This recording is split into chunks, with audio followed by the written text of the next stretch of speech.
नमस्कार प्रेक्षकांना. ठरलं तर मागच्या आजच्या भागात आपण पाहणार आहोत. अर्जुन सायली विचार करतच असतात प्रिया नेमकं काय करणार असेल. त्याच वेळेला आनंदीचा फोन येतो सायलीला. सायली ताई, तुला खूप महत्त्वाचं सांगायचंय. घडलेला सगळा प्रकार सांगते.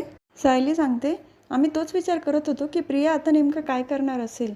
तू त्याचं उत्तरच आमच्या समोर आणून सोडलं. तुला आता सांगता येईल का नेमकं तू कुठे आता? तेच एक मुलगा चाललेला असतो, त्याला आवाज देऊन आनंदी विचारते ते आपल्या आसपास काय आहे. तेव्हा तो सांगतो वृद्धाश्रम. त्यामुळे सायली अर्जुनला तर खूपच मोठी मदत झालेली असते. दोघंही आनंदीचे आभार व्यक्त करतात. ठीक आहे आनंदी, तुझी खूप मदत झाली आहे आणि पुढे काय होईल तुला मी कळवेल. त्यानंतर सायली नंदिनीला फोन करते. अगं बोल सायली, कशी आहेस तू? तेव्हा सायली सांगते, मी ठीक आहे, पण तुझी एक मदत हवी आम्हाला. आनंद आश्रम चालवते ना, तर तुला माहिती काढता येईल का? आमच्या ओळखीतले सदा आणि मैना आहेत, त्यांना नेमकं कुठल्या आश्रमामध्ये ठेवलंय? सायली सगळा घडलेला प्रकार सांगते नंदिनीला. तेव्हा नंदिनी सांगते, तू काळजी करू नको सायली, मी शोध लावते. तर मैना सदाला विचारत असते, तो माणूस काय बोलला होता? आश्रमामध्ये पोहोचल्यानंतर सायली अर्जुनचा फोन येईल, पण का आला नाही अजून? तर सदाही सांगतो, येईल येईल, वाट बघू थोडी. त्याच वेळेला तिथे प्रिया आणि अर्जुनच्या ऑफिसमधला माणूस डॉक्टर आणि नर्स बनून येतात. तो खोटारडा डॉक्टर सदा आणि मैनाला चेक करतो. तुमच्यामध्ये हिमोग्लोबिन कमी झालेलं आहे, तेव्हा एक एक इंजेक्शन द्यावं लागेल तुम्हाला. तर मैना सांगते, आहो डॉक्टर, आम्हाला काहीच झालेलं नाही आहे, आम्ही अगदी ठीक आहोत. यांची थोडीशी तब्येत बिघडली होती, पण दुसऱ्या गोळ्या दिले डॉक्टरांनी. तेव्हा तो माणूस सांगतो, नाही नाही, तुम्हाला आता थोडा त्रास आहे, पुढे परत तो वाढू शकतो, तर तुम्हाला इंजेक्शन घ्यावं लागेल. तर मैनाला थोडा डाऊट आलेला असतो. ती सारखी प्रियाकडे बघत असते. बरं, आम्ही इंजेक्शन घेतो, पण या पोरीला कुठंतरी पाहिल्यासारखं वाटतंय. काय ग पोरी, कोण आहेस तू? तोंडावरचं टोपडं काढ बरं. प्रियाने मास्क लावलेला असतो, ते काढण्यासाठी सांगते, पण प्रिया काही मास्क काढत नाही. तर सायली परत नंदिनीला फोन करून विचारते, काही कळालं का? ते आश्रम कुठे आहे? नंदिनी सांगते, हो हो, मला कळालंय, आता मी त्याच दिशेने चालली आहे, पोचली की तुला फोन करते. दुसरीकडे प्रियाने इंजेक्शन भरलेलं असतं आणि मनातच विचार करते, मैनावती आणि सदाशिव लोखंडे, तुमचे शेवटचे काही तास आता मोजायला लागा. तर तो खोटा डॉक्टर इंजेक्शन देणार. त्याच वेळेला नंदिनी त्याचा हात धरते.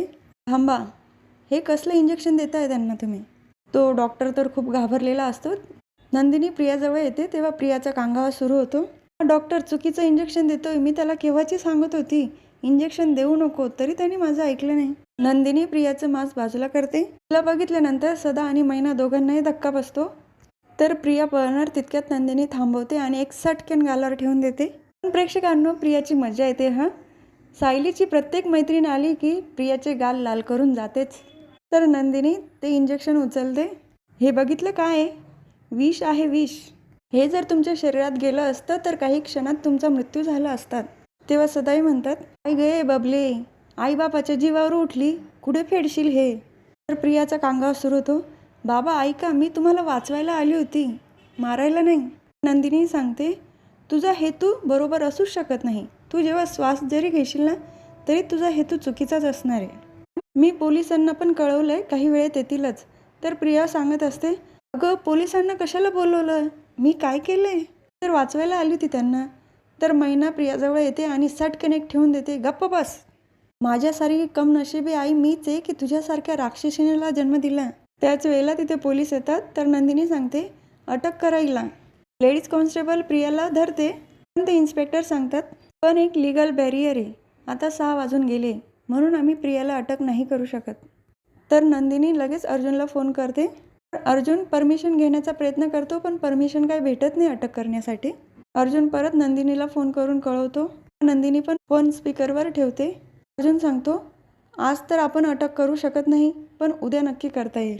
पण प्रियावर बारीक लक्ष ठेवावं लागेल, ती कुठे पळून जाणार नाही याची काळजी घ्यावी लागेल. आणि इन्स्पेक्टर साहेब, 2 कॉन्स्टेबल सदा आणि मैनाच्या सुरक्षेसाठी त्यांच्याबरोबरच ठेवावं लागेल. तर इन्स्पेक्टर पण तयार होतात. तर सायली नंदिनीचे आभार मानते आणि सदा मैना देखील अर्जुन सायलीचे आभार मानतात. तर तुम्ही या वेळेला सुद्धा आमच्या मुलीपासूनच आमचा जीव वाचवला आहे, त्यामुळे तुमच्या दोघांचे खूप खूप आभार. त्यानंतर सदा आणि मैना परत चैतन्याच्या घरी निघून जातात. त्यांच्यासोबत 2 कॉन्स्टेबल पण असतात. त्याच वेळेला नंदिनीला आनंदीचा फोन येतो आणि ती सांगते, मला सायलीताईकडून कळलं की प्रिया तिच्या आई वडिलांचा जीव घ्यायला निघाली होती. अशी मुलगी कोणत्याच आईबापाच्या पोटी जन्माला नको यायला. माझ्याकडून सुद्धा एक कानाखाली मार तिला. नंदिनी परत एक सटकेन ठेवून देते प्रियाची ही आनंदीकडून. इन्स्पेक्टर साहेब घेऊन जाईला. प्रियाला सुभेदारांच्या घरी घेऊन येतात तेव्हा प्रताप काका तर खूपच चिडलेले असतात. तन्वी, तू परत हद्द पार केली. या घरामध्ये ज्या ज्या चुकीच्या गोष्टी झाल्या त्याला कारणीभूत फक्त तू आहेस. अश्विन पण चिडलेला असतो. या मुलीला परत इथे आपल्या घरात का आणले?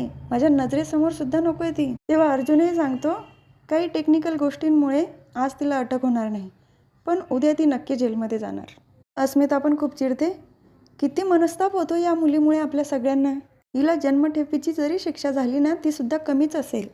तर प्रिया सगळ्यांकडे विनवणी करत असते, प्लीज मला एवढी मोठी शिक्षा देऊ नका. घरातल्या माणसांना कोणी एवढी शिक्षा देतं का? चुका तर माणसांकडूनच होतात ना. पहिली सांगते, आता तुझा शेवट आला आहे प्रिया. पापाचा घडा पूर्ण काठोकाठ भरलाय आता. यातून तुझी सुटका नाही. अर्जुनही म्हणतो, आता तुला तुझ्या सगळ्या गुन्ह्यांची शिक्षा मिळाल्याशिवाय राहणार नाही. तर जेलमध्ये संतोषला त्याच्या बायकोचं बोलणं आठवत असतं.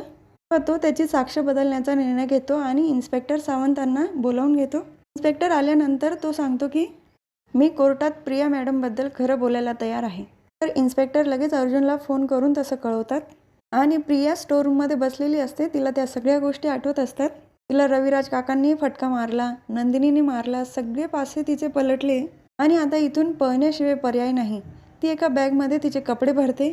बाहेर जे उभे आहे कॉन्स्टेबल ते झोपल्यानंतर मी इथून नक्की पळेल.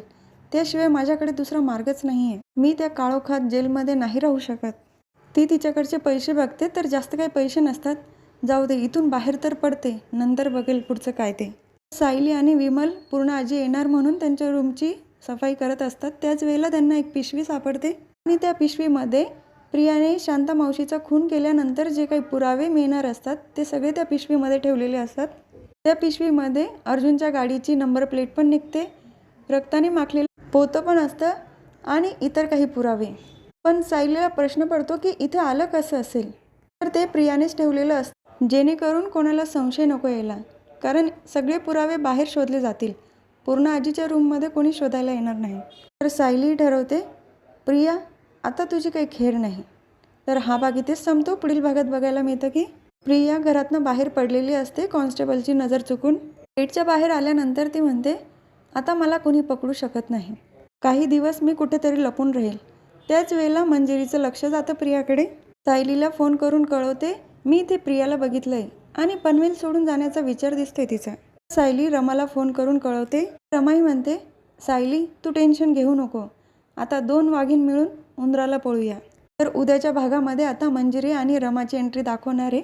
परत प्रियाला 2 फटके तर नक्कीच पडणार आता आणि ते बघायला आपल्याला तर आवडेलच. तेव्हा उद्या पुन्हा भेटूया. ठरलं तर मगच्या पुढच्या व्हिडिओमध्ये. तोपर्यंत माझ्या व्हिडिओला लाईक, शेअर, सबस्क्राईब करा आणि बेल आयकॉन दाबायला विसरू नका प्रेक्षकांनो प्लीज. आणि स्वतःची काळजी घ्या.